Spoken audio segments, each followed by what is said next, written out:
Thank you so much for staying with us. Welcome to Political Platform on Raypower FM. My name is Amicha and we're happy Eid El-Fitri. The new moon of Shawwal has been sighted. I don't know, Shola Jaisimi and Kula Dewale. Did you look out for the new moon of Shawwal yesterday night? Well, okay. I didn't look out for the moon. I already read the story about the Sultan saying that they couldn't sight the moon, and that there's a group of people who decide these things when the moon cannot be sighted, and they've decided that Eid should be today. That the moon is somewhere, maybe hiding behind the clouds. The moon is hiding behind the clouds. Shall we also forget that before the introduction of discoveries in geometry and all that, our great-grandfathers were counting the days using the moon. You know, same thing Islam is doing today. They get the time of the day by the position of the sun against the earth, and the period of the year by the position of the moon against the earth. Well, the lessons are that it's a period for those of the Islamic faith to reflect after abstaining from food and all of that during this period they call the holy month of Ramadan. And I want to encourage that the Muslim faithful will keep the flag flying, the flag of holiness, righteousness, not just penitence, but sincere commitment to the God that they serve. Those of the Catholic faith and some other Orthodox religions also follow Lent. Lent will land on Good Friday. I posit.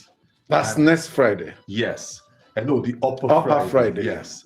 I posit and I humbly request that the period of calmness that some people have demonstrated during this period of either Ramadan or Lent should continue. Nobody should get back to their ways that do not please the Almighty God, whom they say they are serving on all sides. So that if righteousness reigns, like the Bible tells us, it exalts a nation. All the evil people who are killing other people, and some say after they're about to kill, they recite something, wherever, whatever faith, they should just fear God. There's a day of reckoning, and when the day of reckoning comes, like Vladimir Putin said in one of the cartoon strips I saw, he said that everybody has an appointment with God, but that they in Russia make the appointment for terrorists faster. They send you to your creator. Yes, immediately. They make for possible forgiveness. Well, if you deserve it. If you have committed evil, yes, the Lord God, who is a God of mercy and a God of justice, will mete out justice to you. That's it. Yes, that point that was attributed to Putin. It's his duty to send you to your creator, and he will do that. Perhaps our leaders here, when I say leaders, political leaders, religious leaders, traditional rulers, leaders in all sectors, if they have that tendency and approach it, bring it to bear on the anti-terror fight, perhaps it will go a long way in ending this menace faster than we should even expect, because sometimes you see sympathy, you see some people say the brothers, the this, the that. So when they imbibe that Putin attitude, perhaps it can help us there. Well, we're not sure it's Putin that said that. Yes. I don't know, but whoever said it, whether it's Vladimir Putin or somebody else, it is apt. Because when you claim that somebody is your brother and is doing things to you that no brother should do, then you know that he can't, by any stretch of imagination, be your brother. And I'm particularly concerned because of the large number of lives that were lost in bombings and terror attacks, especially in northern Nigeria during the month of Ramadan, a month where Muslims tend to do a lot more good than they do in their regular, ordinary day lives. And you know that in the month of Ramadan, that's when they talk about zakat, that's when they give to the poor. I know I have seen quite a number of homes where people congregate in the evenings to come and break their fast free of charge. And for this not to even influence the thinking of those who go out to maim and kill and destroy during Ramadan is shocking. So, like Shola said, people should remember there's a day of reckoning. You will face the Almighty one day, and then you will account for all that you have done. So, whether it's Ramadan or Lent, it's time for us to do some real introspection and understand that the best thing you can do is to love your neighbor. That's the best thing you can do. And fear God. Like Shola said, two very strong quotes from my colleague today. From Shola, fear God. From Kunle, love your neighbor. If you do these two, I can guarantee you that you make heaven. You're not taking theological class. No. But because the Almighty God, Almighty Allah says, fear me, right? That's why even Buhari will tell his political appointees, fear God. Yeah. And our Lord God will say, love your neighbor as you love yourself. Because it's two things there in place. Relationship with your God and relationship with man. Fellow man. So if you do it right with relationship with God by fearing him, just tell him that you fear him. Because of him, you hold back. There are some things you will do because you have fear of him, you hold back. For man, show love to the next person to you, whether it's your brother, your enemy, your colleague. Show love to the person. That's the basis of religion. It's just that sometimes people take it to, but it's universal to every religion in this world, even African religion. Yes, these are the two key attributes that guide every religion in the world. Fear God and love your neighbor. I saw a disturbing video yesterday, and he touched my heart, and I said, let the hearts of men be softened and respectful of God and respectful of human life. A disturbing video. Someone had gone on a religious exercise, and he was in the sacred place, and he started choking his father. Yes. You saw the video. Yes. He was choking. I don't know whether he wanted the father to die in a holy place. Yes. We wonder. And he said that his father is not feeling well, but he came to the holy place, and he said if he dies in the holy place, he will go faster to meet his God. Choking his own until law enforcement grabbed him and pinned him to the ground. That's evil. Outright evil. And it makes us to realize that there are not only those who even do it, but did we really get the story behind the real story behind that incident? Because we just fact-checked that attribute to Putin, and what our records are saying is there's no reliable evidence that Vladimir Putin actually said that. I said I saw it on the cartoon. Yes, I know. It was an international magazine. Yes, I've also seen it, but it's good we clarify to us.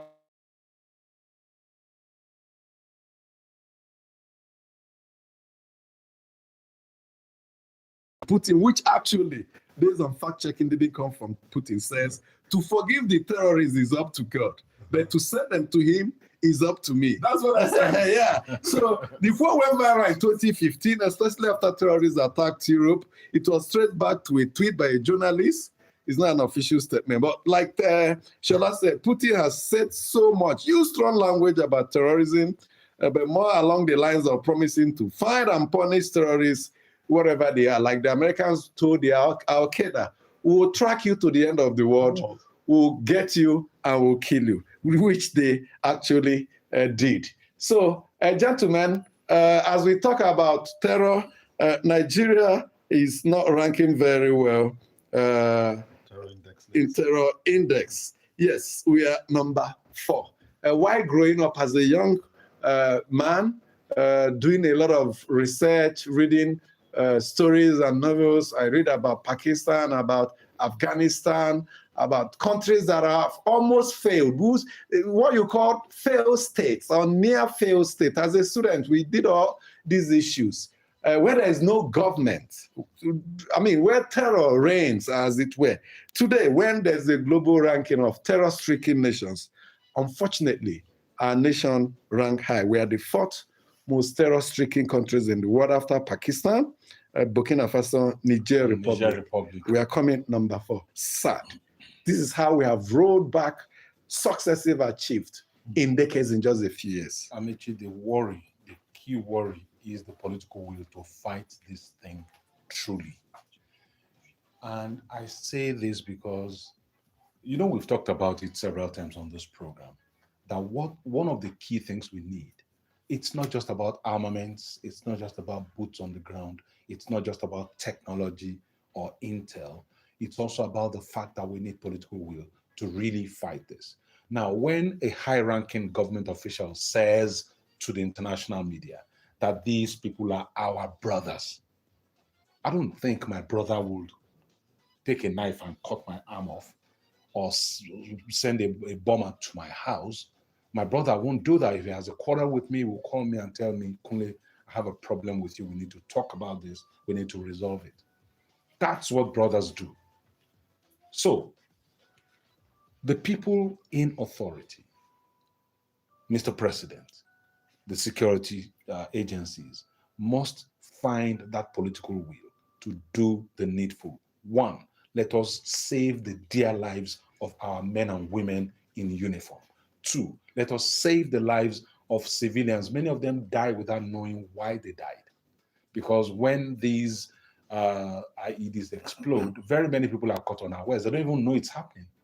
And they die without realizing what was happening. So we need to understand that Nigerian lives matter. Nigerian lives really cost something. Because, you know, I ask, what is the cost of a Nigerian Yes, absolutely. And that's the question we'll ask leaders and questions our listeners that have sent mails are asking us. So quick one from Shola. Well, where do we start from? You know, Lamentation, you know, the book of Lamentations. He was the prophet who, after he had written the book that is named after him, another book again in the Bible, the book of the Lamentations of Jeremiah. Mm-hmm. So after Jeremiah, you have Lamentations. We should stop the lamentation. We need action. We need lots of, we have the political will. Let me add another one. Maybe I'll copy Ozumba Mbadiwe, who they say used to use Kingston. But that is sagacity is what we need now. I bet you what has happened in the last few days. Man of timber and Kali.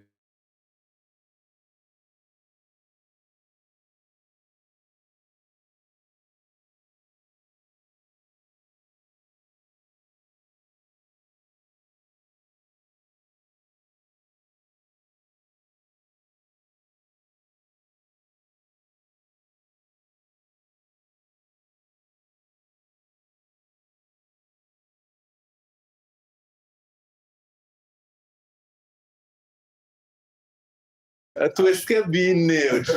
Has shown us that, look, if our authorities are serious, they will not allow our soldiers to be taken out like this. This issue about drones, I keep talking about them. This is almost the fourth year I speak about on this program. How have we, as you know, a country, the state, invested in using drones to take out these enemies? When this National Space Research Agency was set up, I was privileged to be with all humility, first reporter in Dark Communications who was asked to go and cover how their startup 2001. And I said, God, thank you for this kind of thing. Not only that, the defense headquarters set up the Defense Space Administration. And I wonder why we cannot use satellite imagery, drone technology to locate and clear out these people. They are inhabiting a place. They said they are in Sambisa Forest. But officials have told you we know where they are. I know, that's what I'm saying. So even non-state actors like Gumi have also told us they know their names, they know their locations. Yeah, but some government officials have also said that our bombs cannot penetrate. Yes. Which is appalling. How can you say that? The Minister of Defense. If a TikToker abuses a senior government functionary, they activate this equipment and everything, and they get the person within minutes. So I don't want to lament, but I want to just encourage. They are doing a lot, but the lives of our soldiers that are being lost to what I would call, somebody say, Shola, I don't know what you are going through. We know what you're going through, but we want those who are at the helm of affairs to do the needful. Utilize technology as best as you can to not only defend yourselves, go on the offensive, like General Oluyede has said, you know, just a few days ago when he went to Maiduguri, gave the charge to and the Sultan is also Sultan said it too. Exactly. Go after them, rout them, because it's horrible when we have a scenario. Look at this, the index that he just gave. And I'm looking at Haiti, where gangs are reigning supreme, with Nigeria is even ranking lower than Haiti. Nigeria is ranking lower than South Sudan, that is at war now. Nigeria is ranking lower than which other country? Parts of Mozambique, where some terrorists, Al-Qaeda in the northern part are doing. I said, God, why is all this? So those in authority, our president haven't shaken hands, had dinner, used gold fork and knife at Windsor. He should come back now. I envy him. And face the realities of the I envy him. I envy President Obasanjo. President Tinubu, I envy him. But I know that he has a lot of work to do. And so that they don't use politicking to cover the evil that those people are doing. Now, President, Kabiyesi, King Charles III told him Nigeria they carry last. Now that he has come back, we carry heard that one with his own ears. We must rank better. Correct. So this pain, these are our lamentations. We have opened the book after the book of Jeremiah. We have also been shouting on top of our voices. They'll be saying, like Shola said, just keep quiet somewhere there, Mechion. These boys are ranting again. That's how they will describe some of us. That's how they think along government circles and corridors of power. Because they have lost that connection with the Nigerian people. I ask, if a father loses some of the children, will that father travel? Even when they are not buried yet and all that, and not finding who killed them and who punished those, go after them, arrest and punish. There's this disconnection of empathy between those in authority and the governed. When they ride in their SUVs and fly private jets, they pretend they don't see Nigerians that go to bed without eating food.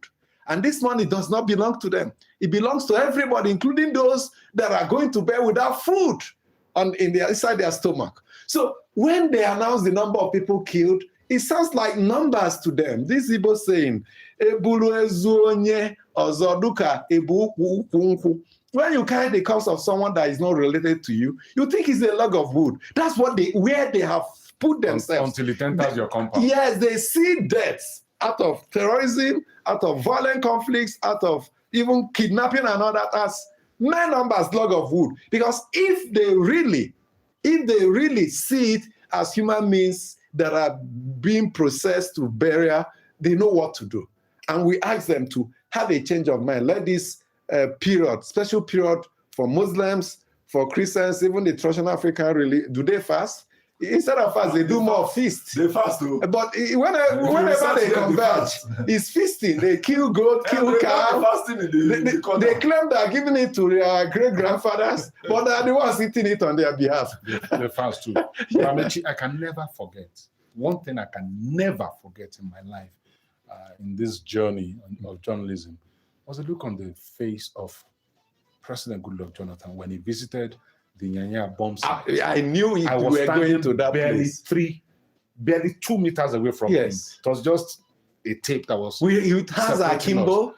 He was dressed in a striped shirt, long sleeve shirt, with his trademark hat. Yes. He had the chief of army staff on his side, beside him. Most of the military chiefs were there. The IG of police and everybody. But when I looked at President Jonathan, I saw a man in pain because he was looking at the crater that the bomb had created. He was seeing perhaps human remains. Pieces of human remains because it was all over the place. I was there, real live. And that's what I want to see. People died on that day. He struggled to hold back tears and control his emotions. He struggled. He was struggling to hold back the tears. I will never forget the look on his face. And that was the man some of us called clueless. No. But peradventure, that incident occurred just about, let me say, about 8-12 minutes drive from here. So the president was able to get there. Less than that. On time. What has occurred in Maiduguri, the vice president dashed there 2 days later. I'm just trying to bring a balance on behalf of his boss who said, look, me, I'm UK bound. Go and help us. And the vice president was Oka bound. But you see, Shola, you said he dashed there 2 days later. President Jonathan went same day, less than 5 hours after the thing happened. In fact, I could have imagined security agents would have told him, no, Mr. President, it's not possible, it's not cleared, and we have not swept the place. But maybe he insisted that he will go. there was because he recognized that human lives were lost. More than 200 people died on that spot that day. So you're right. That's the empathy we want to see. Starts First from and there. foremost. It starts from there, because if you have that empathy to reflect in the actions you will take, and he reflected in the actions that he took thereafter, because he got rid of Boko Haram within 6 weeks in the Northeast, to the extent that the chief of army staff, some Nigerians, were reporting him to the International Criminal Court in The Hague. General Hejirika, alleging that he's carrying out genocide when he was giving bloody noses to Boko Haram members. Okay, you mean the Jonathan administration? Yes. I know, but if you recall, and if we string the things together, you find out that that administration had real issues tackling the Boko Haram, with the former president, Goodluck Jonathan, openly shouting that Boko Haram is in my government. Yes. So I want us to bring, the perspectives in, so that it's not just a case of Jonathan cleared Boko. No, he didn't. He tried his best, but it overwhelmed him, and that was one of the campaign, yes, things that was used by the opposition to whack him at that period. And they said he can't secure. Let's bring a general, quote, who can secure us. Shola, at the risk of sounding like I'm speaking for Goodluck Jonathan, I am not. I've never met him, and I am not speaking for him. But he was correct. How do these terrorists get information that a military formation is moving to a particular location if they have not truly infiltrated? Who doesn't know? Who doesn't know? So maybe he was courageous enough to admit it, to speak up. And when you identify a problem, you are halfway there to solving it. You saw the South African military contractor speak to an international TV news agency. Part of those engaged by the Jonathan administration to help the Nigerian military to rid the country of Boko Haram. You hear what he said? They have pushed them to a point, and they're going for the kill when they were asked to go home with their services. Pull out, yes. This so-called general that will clear Nigeria of Boko Haram, and his 8-year tenure, terrorism was exported from the northeast to the northwest. So we give credit to those that deserve credit. I recall even our president was issuing out tweets then saying, "Oh yes, the buck stops on the table of the president. He should secure Nigeria." Yes, he tweeted directly to Goodluck Jonathan. Today, perhaps he should also go and read the tweet he issued then and ask himself whether he has that responsibility. He still has that responsibility as Commander-in-Chief. Majek, let's have the mails. Good morning and welcome to the mail segment. I am Aicheda Majekodomi. Our first mail is from Chidike Jofo from Kuje here in FCT, who is writing to us on this President Tinubu's state visit to the United Kingdom. And he says, now President Tinubu's state visit to the UK has been rounded off and the excitement ebbing away. The pertinent question will now be asked.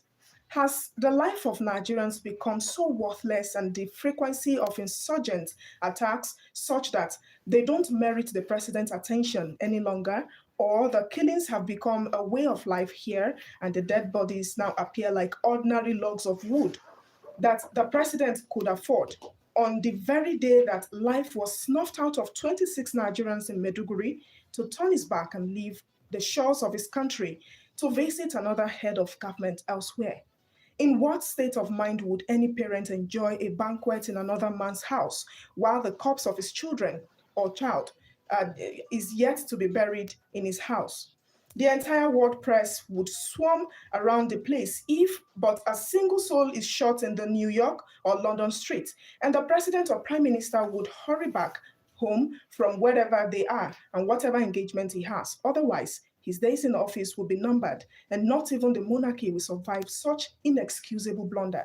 But here, our low view of life blinds the people from understanding the gravity of the matter and make their leaders to answer for it, or others will politicize or trivialize it.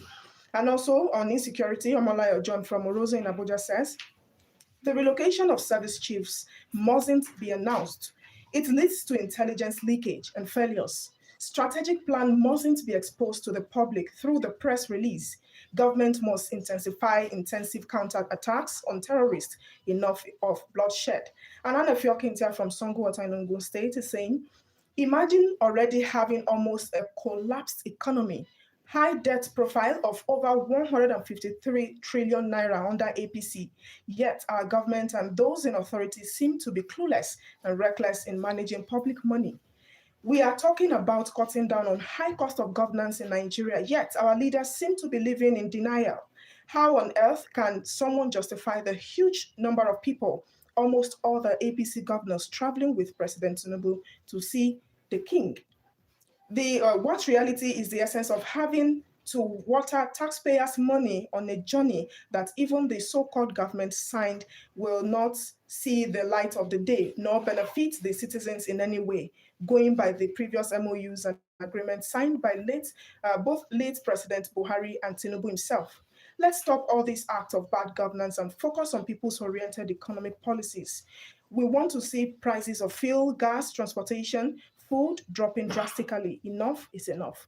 And finally, Emeka Mba from Abuja says, please permit me to weigh in on your analysis the other day on the CAF Appeals Board decision on 2026 African Cup of Nations, AFCON. The fantastic corruption that has held the African continent by the jugular, dimming its abundant God-given potentials, has affected its development in all sectors, including football. It has reared its ugly head and questioned some officiating in the continental football competitions and climaxed in the CAF Appeals Board decision recently. In a shocking, disgraceful, and embarrassing decision, the board decided to award the African Cup of Nations AFCON finals, which Senegal fought very hard to win on January 18, 2026, to the second-place host, Morocco. The officiating of the final match was anything but fair, but against all odds, Senegal still managed to survive the clear conspiracy and won. But the CAF and Morocco couldn't achieve in the field of play. What they couldn't achieve in the field of play, they did in the boardroom, hiding behind application of Article 84 of the regulations of the CAF, that's African Cup of Nations, AFCON. I make bold to submit that the CAF Appeals Board does not have the powers to change the on-field decision of a referee. And that is all we have this morning on the mail segment. Keep on sending in your mail to us at politicalplatform@darkgroup.com. Thank you so much for the mails, Carl, for explaining. And people have said you can explain tire. This decision will haunt you. Anyway, the delegation to UK gradually coming back now. We heard the president will fly to Lagos, where he observed the Eid holidays. Goodies coming back with them. The port deal modernization for Tinkan Island and Apapa Wharf. There are some other agreements that were signed, but the one that has been controversial is it the agreement to bring in some illegal migrants? Well, it's couched as an agreement to repatriate Nigerians who have failed their asylum application in the UK. There are about over 1,100 of them.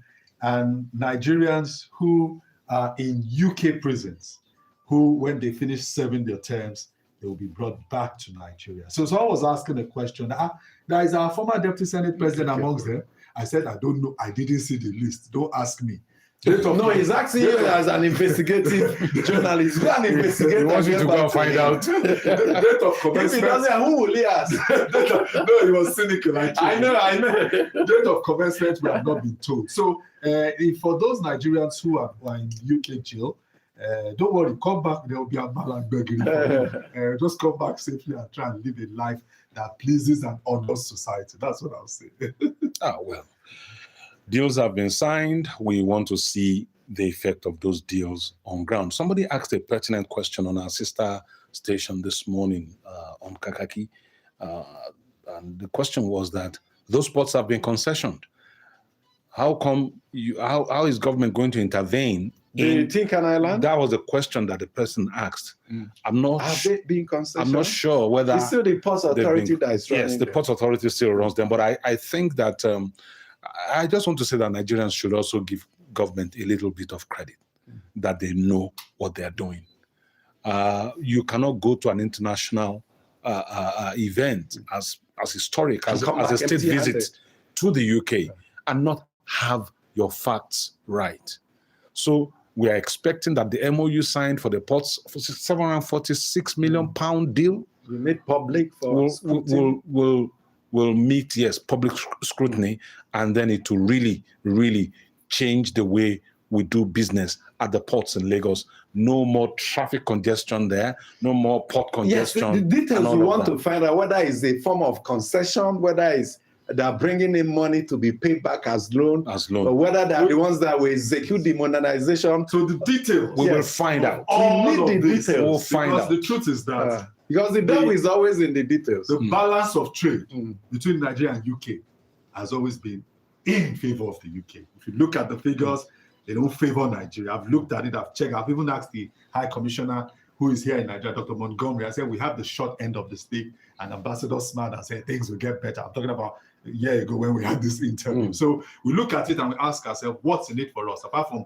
deporting our people who have done wrong and those who have failed asylum, the other juicy part we must grab. The port modernization. Yes, we must. It must change. 749 million pounds. 746. 746 million pounds. That's a lot.